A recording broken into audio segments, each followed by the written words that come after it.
শ্রী মহাপুরুষ মহারাজের পূর্ণ স্মৃতিকথা। স্বামী বিশ্বরূপানন্দ। পূজ্যপাদ শ্রী শ্রী মহাপুরুষ মহারাজজির পাদস্পর্শের সৌভাগ্য আমার হয়েছিল। সে আজ অনেক বৎসরের কথা, সম্ভবত 1920 খ্রিস্টাব্দের শেষের দিকে অথবা 1921 খ্রিস্টাব্দের গোড়ার দিকে। প্রথম যেদিন বেলুড় মঠে যাই, দর্শনের জন্য অনেকক্ষণ অপেক্ষা করতে হলো। আমার মতো আরো 5-7 জন অপেক্ষা করছিলেন। হঠাৎ সকলেই চঞ্চল হয়ে উঠলেন, চুপি চুপি বলা বলি করতে লাগলেন সকলে। উনি নামছেন, অর্থাৎ মঠ বাড়ির দোতলা থেকে নিচে নামছেন। মহাপুরুষজি ধীরে ধীরে নেমে এলেন। দেখলাম মাথায় জটা নেই, হাতে চিমটা নেই, কৌপিন মাত্র সম্বল নন, আবার পায়ে চটি জুতো। আমার ভক্তি হলো না। সকলেই তাকে প্রণাম করলেন। আমার যতদূর মনে হয়, আমি দূর তোর ভালো সাধু দেখতে এলাম, এ কি সাধু রে বাবা, এ জাতীয় কিছু কথা মনে মনে আলোড়ন করতে করতে বোধহয় প্রণাম না করেই প্রস্থান করলাম। এই হলো আমার তাকে প্রথম দর্শন। কোনো কিছু লেখা নেই, হয়তোবা স্মৃতি থেকে লিখছি, তা ঠিক বাস্তবতানুগ হবে না, তবুও সংকলকের বিশেষ অনুরোধে কিছু লিখতে হচ্ছে।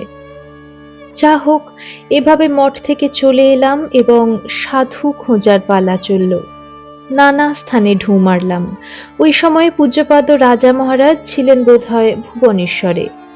এদিক ওদিক ঘুরলাম কিছুদিন, কোথাও কিছু পছন্দ হলো না। শ্রী শ্রী রামকৃষ্ণ লীলা প্রসঙ্গ পড়েছিলাম, তাই পূজ্যপাদ স্বামী শারদানন্দ মহারাজকে এক চিঠি লিখলাম। বেশ চমৎকার উত্তর এলো। এভাবে কিছুদিন পত্র ব্যবহার চলল। একদিন গিয়ে স্বামী শারদানন্দজির কাছে হাজির হলাম উদ্বোধনে। দেখলাম জটা জুটো ও কৌপিন তো নেই, উপরন্তু মহাগম্ভীর পুরুষ। পরিচয় শুনে বললেন, বসো। তারপর সামান্য কিছু কথাবার্তা হলো। তাকে কেমন যেন ভালো লাগলো, প্রণাম করে ফেললাম। 2-1 দিন তার কাছে যাতায়াত করলাম। আমি শ্রী শ্রী ঠাকুরের কৃপা পেতে চাই তা দৃঢ়ভাবে বলাতে তিনি নিজের কাছে বোধহয় 2-1 রাত রেখে আমাকে চিঠি দিয়ে বেলুড় মঠে পাঠিয়ে দিলেন। মঠে গিয়ে দেখি মঠ বাড়ির নিচের বারান্দায় পূজ্যপাদ মহাপুরুষজি বসে আছেন। এবার কি ভেবে জানি না, তাকে প্রণাম করে ফেললাম। তিনি চিঠি পড়ে বললেন, বেশ বেশ, তোমাদের জন্যই তো স্বামীজি মঠ তৈরি করে গিয়েছেন। কোথায় ঘুরে বেড়াচ্ছ, এখানেই থাকো, এই তো তোমাদের স্থান। থেকে গেলাম মঠে। রোজ রাত্রে পূজ্যপাদ মহাপুরুষজির পা টিপতে যেতাম। তিনি শ্রী শ্রী ঠাকুর স্বামীজি সম্বন্ধে কত কথা বলতেন, আজ তা আর স্মরণ নেই। তবে তার কথা অভিভূত হয়ে শুনতাম এবং মনে হতো এবার ঠিক স্থানে এসেছি। এরা ইচ্ছা করলে শ্রী শ্রী ঠাকুরকে দেখিয়ে দিতে পারেন। তার কথা শুনতে শুনতে অভিভূত হয়ে পড়তাম। একদিন তিনি বলছেন, সকলেরই একদিন মুক্তি হবে, কেউ বাদ যাবে না। আমি মুখফোর লোক বলে বসলুম, তবে আর এসব প্রচেষ্টার সার্থকতা কি? ধ্যান ভজন তো করাই দায়, মুক্তি তো একদিন হবেই, এসব হাঙ্গামার তবে আর দরকার কি?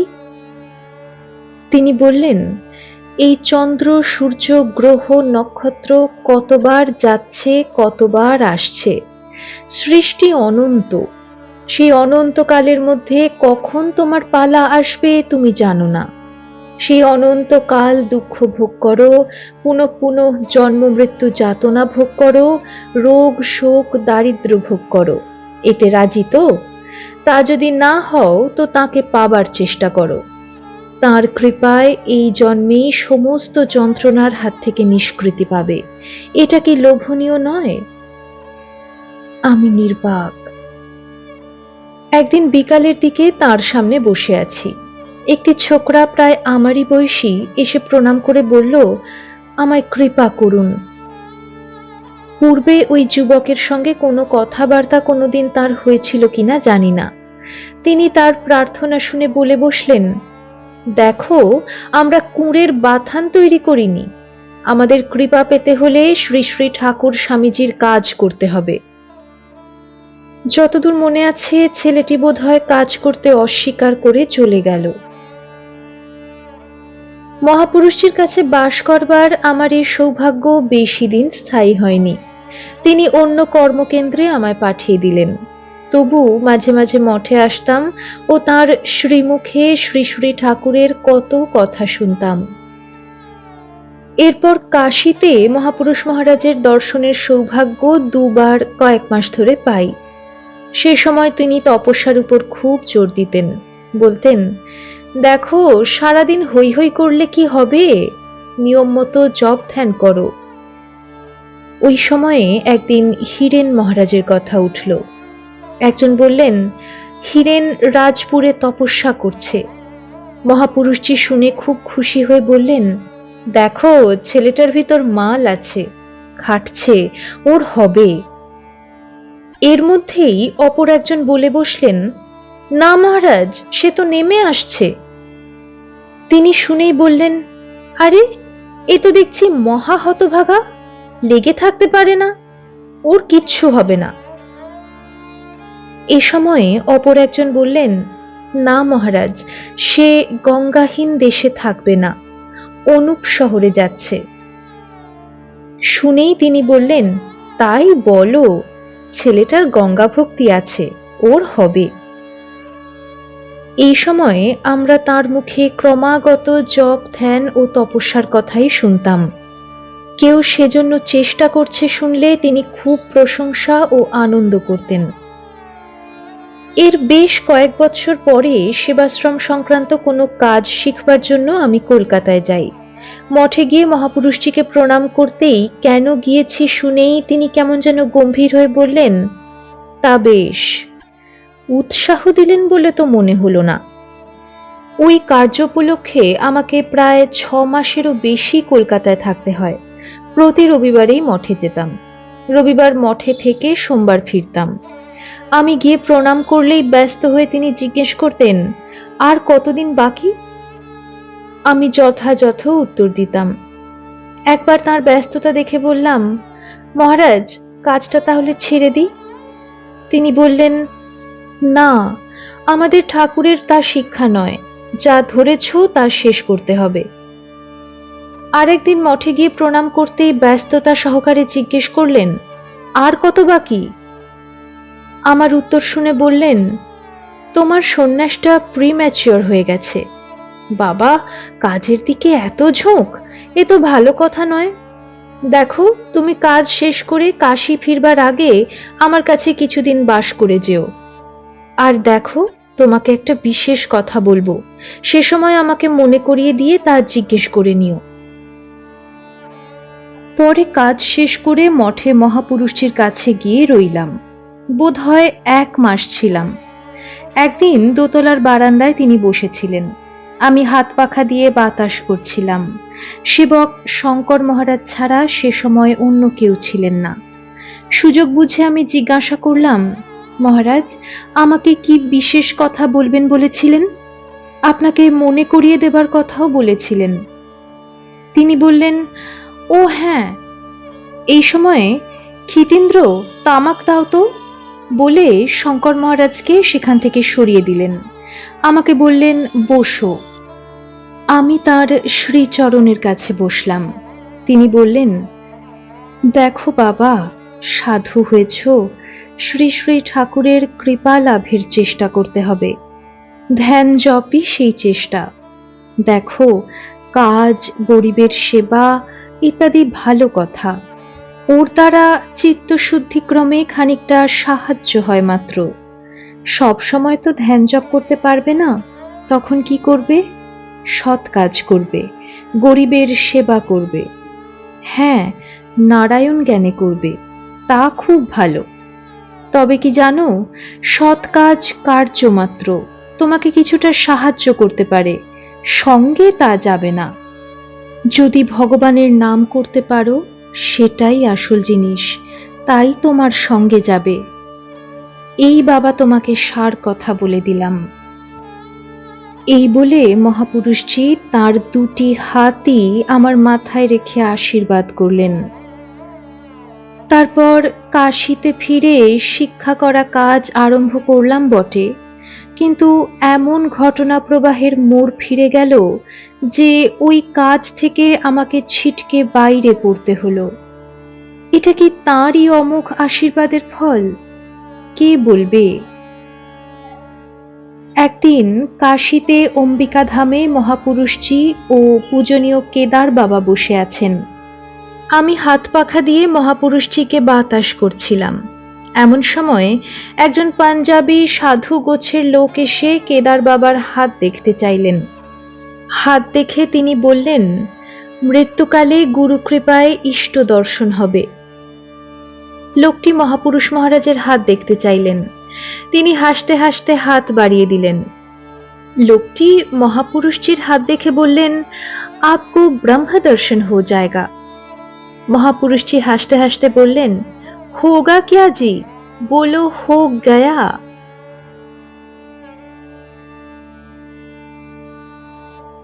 ব্রহ্মজ্ঞ মহাপুরুষ মহারাজের স্মৃতি।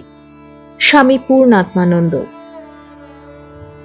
যিনি ভগবান শ্রী রামকৃষ্ণদেবের লীলা সহচর অন্তরঙ্গ পার্ষদ স্বামী বিবেকানন্দ প্রদত্ত মহাপুরুষ, যার মহা সম্মানের নাম, সেই পরম পূজ্যপাদ স্বামী শিবানন্দ মহারাজের সম্বন্ধে কোনো কথা বলতে যাওয়া আমার মতো অযোগ্য লোকের ধৃষ্টতা বা বাচালতা মাত্র।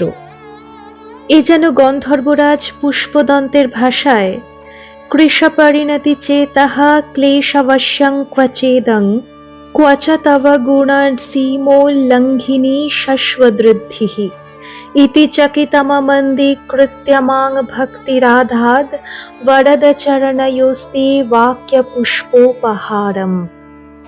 অর্থাৎ, হে বরদ, ক্লেশ সমূহ দ্বারা ক্লিষ্ট আমার এই সসীম বুদ্ধি বা কোথায়, আর তোমার অসীম গুণময়ী নিত্যা বিভূতি বা কোথায়? এ ভাবনায় ভীত আমাকে একমাত্র ভক্তি নির্ভীক করে তোমার পদযুগলে স্তুতিরূপ পুষ্পোপহার অর্পণ করালো। 1921 খ্রিস্টাব্দের শরৎকালের অপরাহ্নে একদিন আমি ও বরাহনগর অনাথ আশ্রমের তখনকার পরিচালক ব্রহ্মচারী সত্য মহারাজ বেলুর মঠে শ্রী শ্রী মহাপুরুষজির দর্শন লাভের জন্য কুঠিঘাট থেকে খেয়া নৌকায় পার হয়ে বেলুর মঠের পুরানো দক্ষিণ দিকের ফটক দিয়ে বেলুর মঠের আঙ্গিনায় প্রবেশ করলাম।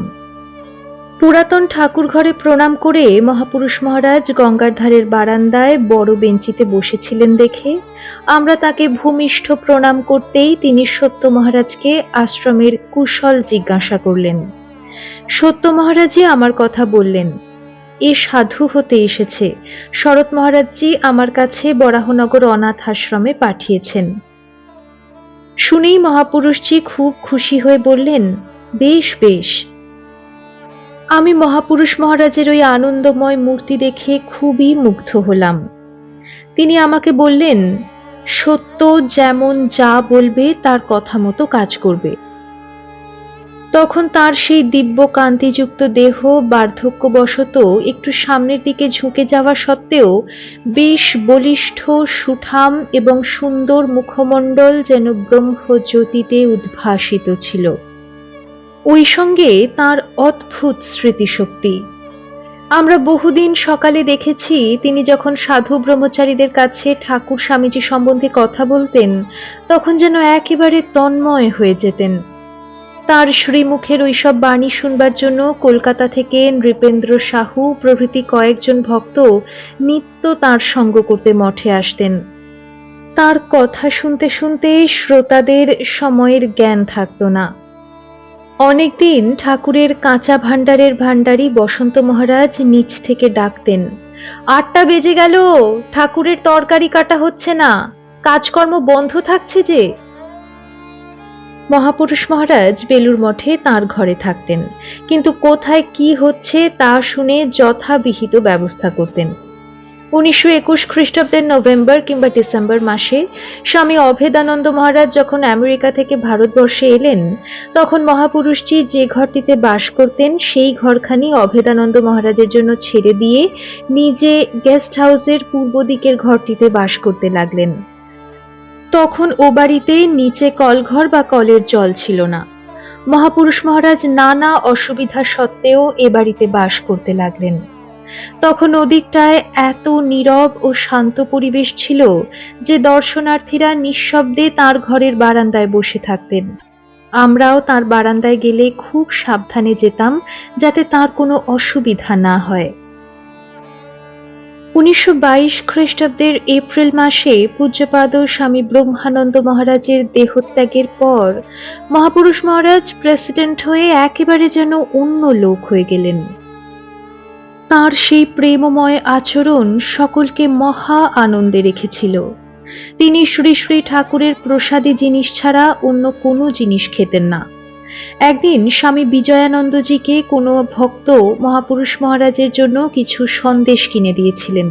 তিনি সন্দেশ এনে মহাপুরুষ মহারাজের টেবিলের উপর রেখে ওই সন্দেশের কথা বলাতে মহাপুরুষ মহারাজ সব শুনে বিজয়ানন্দজিকে বলেছিলেন, তুমি জানো আমি প্রসাদী জিনিস ছাড়া কিছু খাই না, তবু ওইসব জিনিস ঠাকুর ভাণ্ডারে না দিয়ে এখানে আনলে কেন?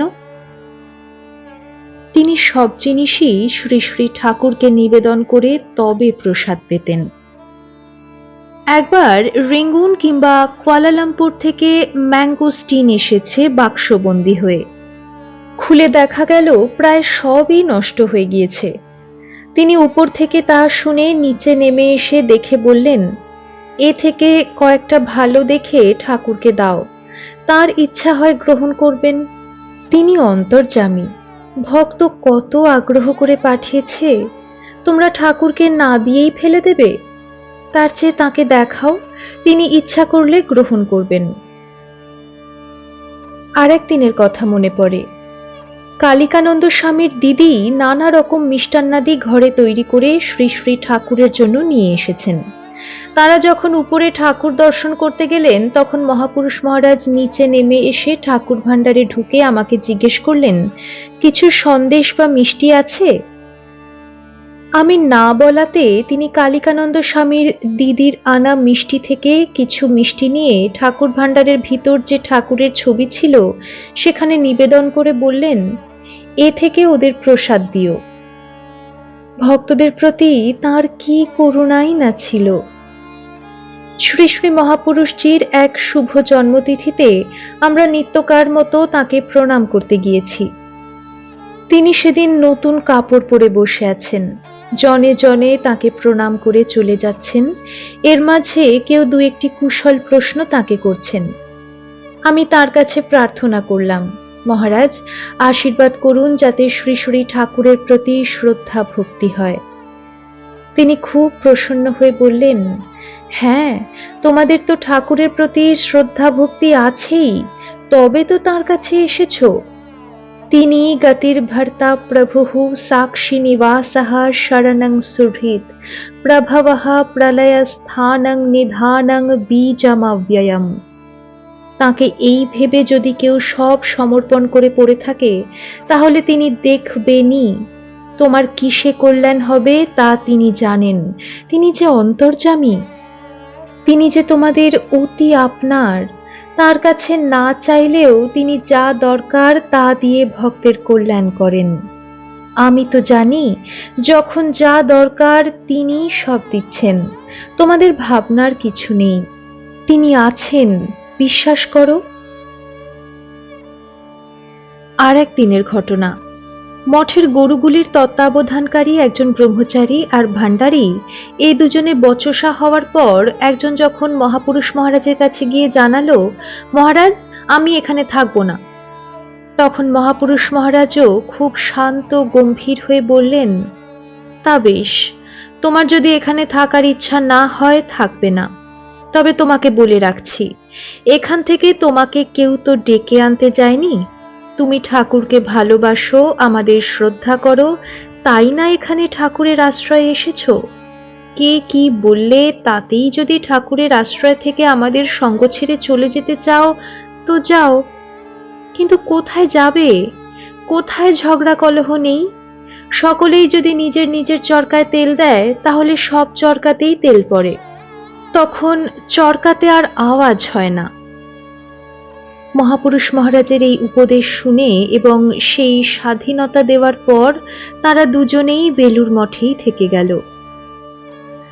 মহাপুরুষজি একদিন বললেন, দেখো, তোমরা কি উদ্দেশ্য নিয়ে কথা বলো, কে কি করো তা আমি জানি, তোমাদের কার কি মনোভাব তা বুঝতে পারি। তবুও অনেক রেখে ঢেকে বলতে হয়, যাতে তোমাদের কল্যাণ হয় তেমন কথাই তোমাদের বলি। দীর্ঘদিন মহাপুরুষ মহারাজের সঙ্গ করার সৌভাগ্য হলেও তখন সেই প্রত্যক্ষ দেবতাকে আমি চিনতে পারিনি। এখন যত দিন যাচ্ছে ততই ভাগবতের কথার মতো মনে হয়।